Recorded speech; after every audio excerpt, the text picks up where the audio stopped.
Hello dear, आपका channel पर स्वागत है। आज हम कक्षा 11 का ज्योग्राफी का जो पेपर हुआ था उसके आंसर की देखेंगे भी। पहला प्रश्न इसमें आया हुआ था, निम्न में से कौन सा विषय जनसंख्या भूगोल में शामिल है। इसमें ख ऑप्शन आपका राइट था, जनांकिकी। और क्वेश्चन नंबर 2 आया हुआ था, निम्न में से कौन सा पार्थिव ग्रह इसके अंदर बुध आपका ऑप्शन राइट था। क्वेश्चन नंबर 3 था, गतिशील शक्तियों द्वारा सेलों का विघटन व स्थानांतरण कहलाता है। इसमें आपका आंसर था अपरदन। क्वेश्चन नंबर 4 देखिए भी, आवेशित कण कौन सी परत में पाए जाते हैं।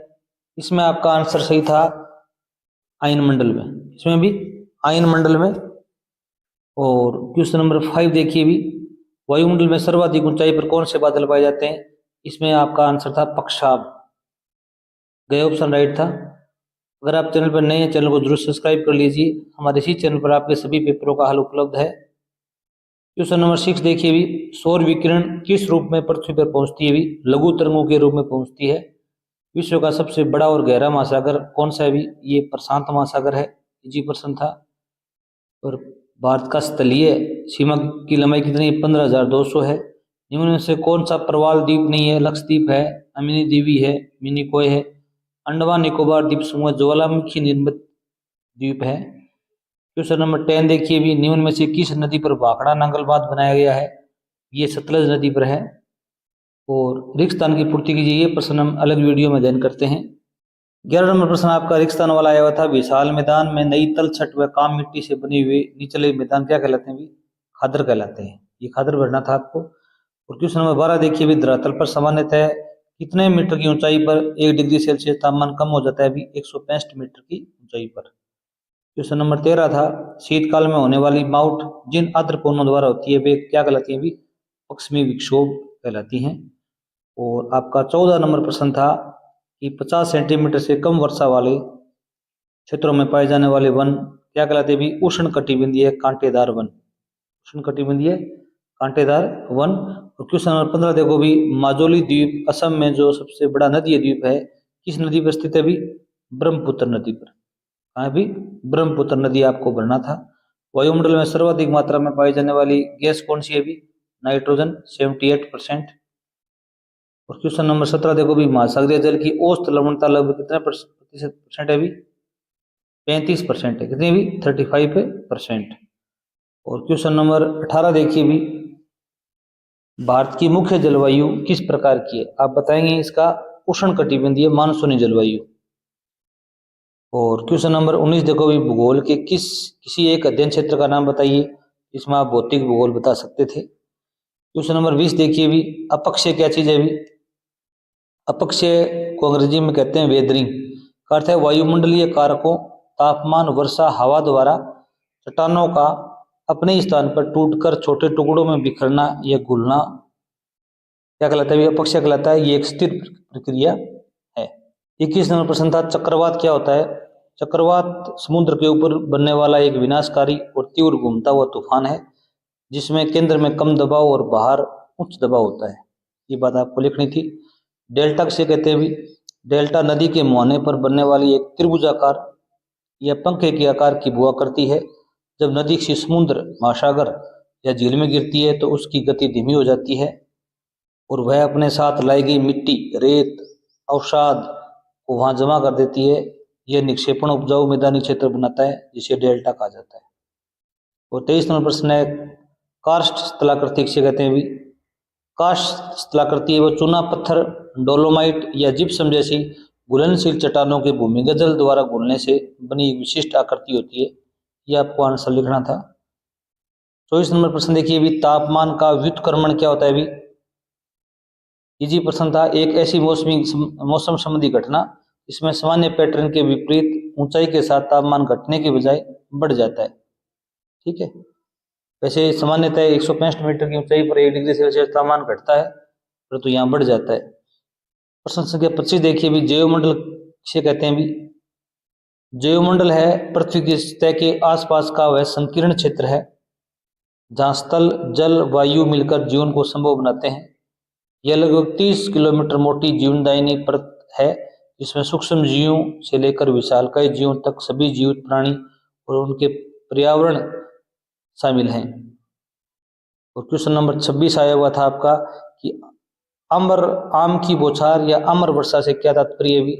इसका आंसर आप लिख सकते थे आम की बौछार मार्च से मई के बीच भारत के केरल, कर्नाटक, तमिलनाडु में होने वाली मानसून पूर्व वर्षा है। इसे अमर वर्षा इसलिए कहते हैं क्योंकि ये वर्षा आमों को जल्दी और बेहतर तरीके से पकने में मदद करती है।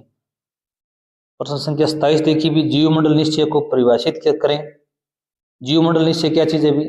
जीवमंडल निश्चय विशेष रूप से संरक्षित स्थलीय और तटीय पारिस्थितिक तंत्र है जिन्हें यूनेस्को के मानव जीवमंडल प्रोग्राम के तहत मान्यता प्राप्त है। इनका मुख्य उद्देश्य क्या होता है अभी, जैव विविधता का संरक्षण करना, अनुसंधान करना, स्थानीय समुदायों के सहयोग से टिकाऊ विकास के बीच संतुलन बनाना। इन्हें जैवमंडल आगार या बायोस्फीयर रिजर्व भी कहा जाता है। और 28 नंबर प्रश्न है नमामि गंगे परियोजना क्या है। इसका आंसर आप लिख सकते थे नमामि गंगे परियोजना है भारत सरकार द्वारा जून 2014 में शुरू किया गया एक एकीकृत संरक्षण मिशन है। इसका मुख्य उद्देश्य गंगा नदी के प्रदूषण को प्रभावी ढंग से कम करना, उसे स्वच्छ करना और पुनर्जीवित करना शामिल है इसमें। और 29 नंबर प्रश्न आपका आया हुआ था पृथ्वी के आंतरिक संरचना के भागों के नाम बताइए। पृथ्वी की आंतरिक संरचना को मुख्य रूप से 3 परतों में बांटा गया है। पहला है भूपर्पटी, सबसे ठोस परत, इसमें महाद्वीप और महासागर शामिल हैं। 2 नंबर है मेंटल, भूपर्पटी के नीचे की परत है ये। और 3 नंबर है कोर या क्रोड, पृथ्वी का सबसे भीतरी व गर्म हिस्सा, ठीक है, जो लोहे और निकल से बना हुआ है, नीफे भी कहते हैं इसको, ठीक है। वायुमंडल का मानव जीवन में महत्व बताना है भी। वायुमंडल का क्या महत्व है भी, इसमें तो आप बहुत कुछ लिख सकते थे। वायुमंडल पृथ्वी पर जीवन का आधार है जो श्वसन के लिए ऑक्सीजन, प्रकाश संश्लेषण के लिए कार्बन डाइऑक्साइड और ओजोन परत के माध्यम से हानिकारक पराबैंगनी किरणों से रक्षा करता है। यह पृथ्वी के तापमान को नियंत्रित कर जल चक्र को संचालित करता है जिससे मौसम, कृषि और जलवायु संभव होती है। 31 नंबर प्रश्न आया हुआ था सैमनीय वर्षा किसे कहते हैं भी।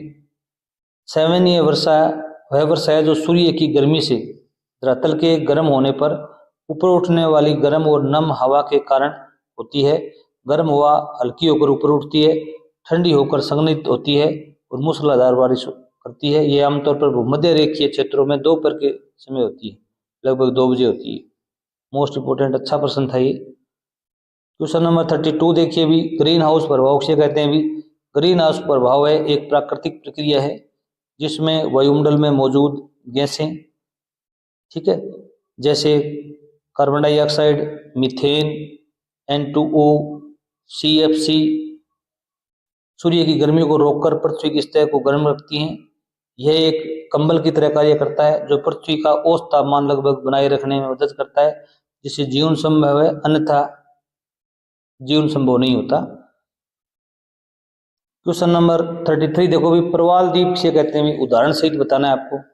प्रवाल द्वीप क्या होते हैं भी, उष्ण कटिबंधीय महासागरों के गर्म और उथले पानी में समुद्री जीवों, एक समुद्री जीव होता है प्रवाल पोलिप्स, कैल्शियम कार्बोनेट युक्त कठोर कंकालों के हजारों वर्षों तक जमा होने से बनी वलयाकार या सपाट संरचनाएं होती हैं, इन्हें एंटोल भी कहा जाता है। और उदाहरण पूछे जाएं कि प्रवाल द्वीपों को उदाहरण बताने हैं तो लक्षद्वीप है भारत के अंदर, और एक मालदीव है, और किरिबाती प्रशांत महासागर में है। इनके उदाहरण आप दे सकते थे। 34 नंबर प्रश्न आया हुआ था हॉटस्पॉट से आप क्या समझते हैं भी। जैव विविधता के हॉटस्पॉट की प्रमुख विशेषताएं बता सकते थे आप। स्थानिक प्रजातियों की अधिकता होती है, यहाँ ऐसी प्रजातियां पाई जाती हैं दुनिया में कहीं और नहीं मिलती। गंभीर खतरा, ये क्षेत्र मानवीय हस्तक्षेप जैसे वन उन्मूलन विकास के कारण अपने मूल आवास का 70% से अधिक हिस्सा खो चुके हैं। और संरक्षण की आवश्यकता, ये क्षेत्र 36 मान्यता प्राप्त हॉटस्पॉट के रूप में वैश्विक पारिस्थितिक तंत्र को बनाए रखने के लिए महत्वपूर्ण है। उदाहरण के लिए हिमालय, पश्चिमी घाट, भारत, बर्मा क्षेत्र, सुंडालैंड प्रमुख हॉटस्पॉट हैं। इन क्षेत्रों की पहचान है नॉर्मन मायर्स ने 1988 में की थी। 35 नंबर प्रश्न आया है भूआकृतिक प्रक्रियाएं क्या हैं। भूआकृतिक प्रक्रियाएं वे प्राकृतिक, भौतिक और रासायनिक प्रक्रियाएं हैं जो पृथ्वी के आंतरिक और बाह्य बलों के कारण सतह के पदार्थों आकृतियों में लगातार परिवर्तन लाती हैं। ये प्रक्रियाएं पर्वतों के निर्माण से लेकर अपरदन द्वारा भूदृश्यों को नया आकार देने तक का काम करती हैं। वायुदाब पेटियां क्या है भी। 36 नंबर प्रश्न था आपका, वायुदाब पेटियां पृथ्वी की सतह पर स्थायी उच्च और निम्न वायुमंडलीय दबाव वाले अक्षांशीय क्षेत्र हैं। ये मुख्य रूप से सूर्य की गर्मी, तापमान के अंतर, पृथ्वी के घूर्णन के कारण बनते हैं, जो हवाओं की दिशा और वैश्विक जलवायु को निर्धारित करते हैं। पृथ्वी की मुख्य 7 वायुदाब पेटियां हैं। आगे देखो भी, प्राकृतिक आपदा से क्या तात्पर्य भी। प्राकृतिक आपदा प्रकृति में होने वाली आकस्मिक और विध्वंसक घटनाएं हैं, ठीक है, जो मानवीय नियंत्रण से बाहर होती हैं। ये घटनाएं भारी जनधन की हानि, पर्यावरणीय तबाही और सामाजिक आर्थिक व्यवधान का कारण बनती हैं। उदाहरण के लिए बाढ़, भूकंप, सूखा, सुनामी, भूस्खलन और चक्रवात शामिल है इसमें। क्वेश्चन नंबर 38 देखो भी, प्लेट विवर्तन की सिद्धांत क्या है? प्रमुख प्लेटों के नाम लिखिए। प्लेट विवर्तन की सिद्धांत के अनुसार पृथ्वी का बाहरी ठोस आवरण स्थलमंडल कई बड़े और छोटे दृढ़ टुकड़ों में बंटा है, जिन्हें प्लेट कहते हैं। प्लेट ध्रुवीयता मंडल के ऊपर निरंतर धीमी गति से तैर रही हैं, इससे भूकंप, ज्वालामुखी और पर्वतों का निर्माण होता है। इसमें प्लेटें के नाम बता सकते हैं: प्रशांत प्लेट, उत्तरी अमेरिकी प्लेट, यूरेशियन प्लेट, अफ्रीकी plate, Antarctica plate, Indo Australian plate और दक्षिणी अमेरिकी प्लेट। और 39 नंबर प्रश्न था, भाबर व तराई में अंतर स्पष्ट करना था।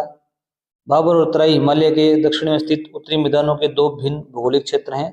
भाबर है वो शिवालिक के समानांतर कंकड़ पत्थर वाली शुष्क संकरी 8 से 16 किलोमीटर पट्टी है, जहाँ नदियां विलुप्त हो जाती हैं। इसके विपरीत तराई भाबर के दक्षिण में स्थित महीन पट्टी दलदली, घने जंगलों व अधिक नमी वाली उपजाऊ पट्टी है, तो नदियां पुनः प्रकट होती हैं। क्वेश्चन नंबर 40 आया हुआ था, हिमालय व प्रायद्वीपीय अपतंत्र में अंतर बताना था। इसमें आप उत्पत्ति व जल स्रोत के आधार पर अंतर बता सकते थे। हिमालय नदियां हैं सिंधु, गंगा, ब्रह्मपुत्र, हिमालय के ग्लेशियरों से निकलती हैं, वर्ष भर बहती हैं। परंतु जो प्रायद्वीपीय नदियां हैं, गोदावरी, कृष्णा, नर्मदा, पश्चिमी घाट या मध्य उच्च भूमि से निकलती हैं, वर्षा पर निर्भर रहती है। पहला कारण तो ये था। प्रवाह प्रकृति के आधार पर हिमालय नदियां 12मासी हैं, प्रायद्वीपीय नदियां मौसमी हैं, जिन्हें शुष्क मौसम में कम पानी कम हो जाता है।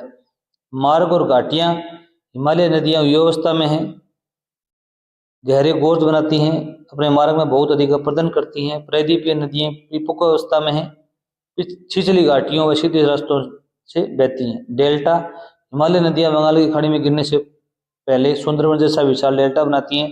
प्रायद्वीपीय नदियां जैसे नर्मदा, तापी, ज्वानद मुख बनाती हैं, जबकि गोदावरी कृष्ण डेल्टा बनाती है।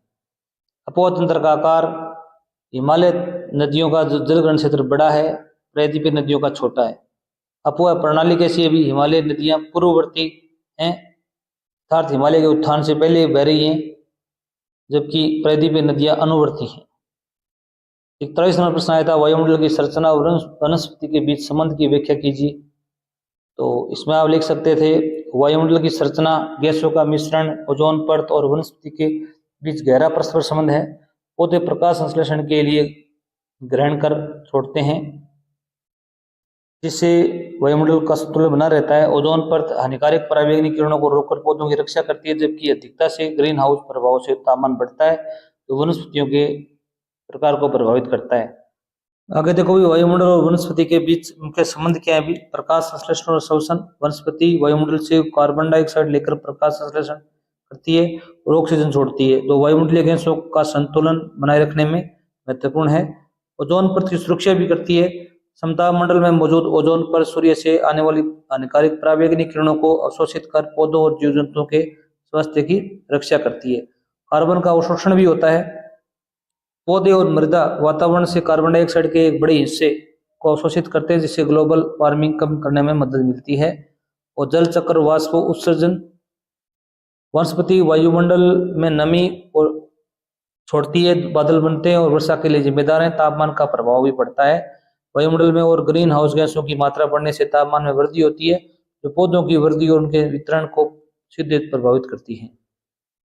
और 22 नंबर प्रश्न देखो भी, 42 नंबर प्रश्न देखो भी, भारत की जलवायु और वनस्पति के बीच संबंध की व्याख्या कीजिए। भारत की जलवायु है वो उष्णकटिबंधीय मानसूनी है, यहाँ की वनस्पति को सीधे तौर पर निर्धारित करती है, जहाँ वर्षा की मात्रा तापमान के आधार पर सदाबहार से लेकर मरुस्थलीय वनस्पति पाई जाती है।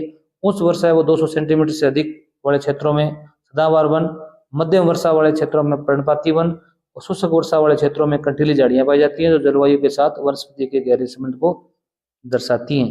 यहाँ पर कुछ संबंध दिखाए गए हैं। पहला है उष्णकटिबंधीय सदाबहार वन, उच्च वर्षा उच्च तापमान। ये वन पश्चिमी घाट पूर्वोत्तर भारत और अंडमान निकोबार में पाए जाते हैं। यहाँ 200 सेंटीमीटर से अधिक वर्षा होती है। यहाँ गर्म और आर्द्र जलवायु के कारण वृक्ष हमेशा हरे रहते हैं। आगे उष्णकटिबंधीय पर्णपाती वन, मौसमी वर्षा, इन्हें मानसूनी वन भी कहते हैं। ये भारत के सबसे बड़े हिस्से 70 से 200 सेंटीमीटर वर्षा वाले क्षेत्र में फैले हैं। यहाँ के पेड़ सागौन और साल के जल संरक्षण के लिए शुष्क ग्रीष्म ऋतु में अपनी पत्तियां गिरा देते हैं। और उष्णकटिबंधीय कंटीले वन और झाड़ियां कम वर्षा वाले क्षेत्रों में राजस्थान, गुजरात और दक्कन के पठार के अर्ध शुष्क क्षेत्रों में पाए जाते हैं जहाँ वर्षा 7 सेंटीमीटर से कम होती है। और पर्वतीय वन कौन से भी ऊंचाई के साथ तापमान में बदलाव, हिमालय जैसे क्षेत्र में ऊंचाई बढ़ने के साथ तापमान कम होने के कारण वनस्पतियां बदलती हैं। नीचे उष्णकटिबंधीय से लेकर ऊपर सबकुकारी व अल्पाइन वनस्पति तक मिलते हैं। मैंग्रोव वन तटीय क्षेत्रों में ये वनस्पति पाई जाती है। ठीक है।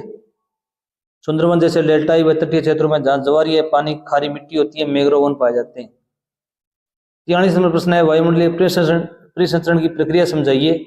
इसमें बता सकते थे आप कि वायुमंडलीय परिसंचरण की प्रक्रिया सौर ऊर्जा के कारण पृथ्वी की सतह के असमान तापन से उत्पन्न वायु की व्यापक गति है। भूमध्य रेखा से ध्रुवों तक उष्मा और नमी को वितरित करती है। यह प्रक्रिया गर्म होकर ऊपर उठी वायु ठंडी होकर नीचे बैठी वायु के बीच दबाव अंतर से संचालित होती है। इसके मुख्य चरण क्या है? पहला है असमान तापन। सूर्य की किरणें भूमध्य रेखा पर सीधी पड़ती है जिससे अब वहां की हवा गर्म होकर ऊपर उठती है और निम्न दाब, जबकि ध्रुवों पर हवा ठंडी होकर नीचे बैठती है। वायुदाब में अंतर, गर्म हवा ऊपर उठकर ध्रुवों की तरफ चलती है और ठंडी हवा ध्रुवों से भूमध्य रेखा की ओर चलती है। कोरियोलस बल भी प्रभावित करता है। इसमें देखो भी पृथ्वी के घूर्णन के कारण पवनें सीधी चलकर अपने मार्ग में विक्षेपित हो जाती हैं। ये उत्तरी गोलार्ध में दाईं ओर, दक्षिणी गोलार्ध में बाईं ओर मुड़ जाती हैं। वायुमंडलीय कोशिकाएं, वैश्विक स्तर पर 3 प्रमुख कोशिकाएं हैं। हेडली कोशिका जो भूमध्य रेखा और अक्षांशों के मध्य है, मध्य अक्षांशों के मध्य है, और फेरल कोशिका मध्य अक्षांश, और ध्रुवीय कोशिका ध्रुव के पास पाई जाती है। ऊर्जा का पुनर्वितरण, परिसंचरण और सौर ऊर्जा के असमान वितरण को संतुलित करता है जिससे पृथ्वी का औसत तापमान बना रहता है और मौसम की स्थिति निर्धारित होती है। भारत की जलवायु प्रभावित करने वाले कारक कौन कौन से हैं भी इसमें आप देख सकते थे। अक्षांश, भारत का अधिकांश भाग उष्णकटिबंध में स्थित है जिससे यहाँ की जलवायु गर्म और आर्द्र होती है। हिमालय पर्वत उत्तर में एक प्राकृतिक अवरोधक के रूप में कार्य करता है जो ठंडी हवाओं को रोकता है और भारत को शीतल बनाता है। समुद्र भी प्रभावित करता है, मानसून भी प्रभावित करता है, भूमि की ऊंचाई भी प्रभावित करती है।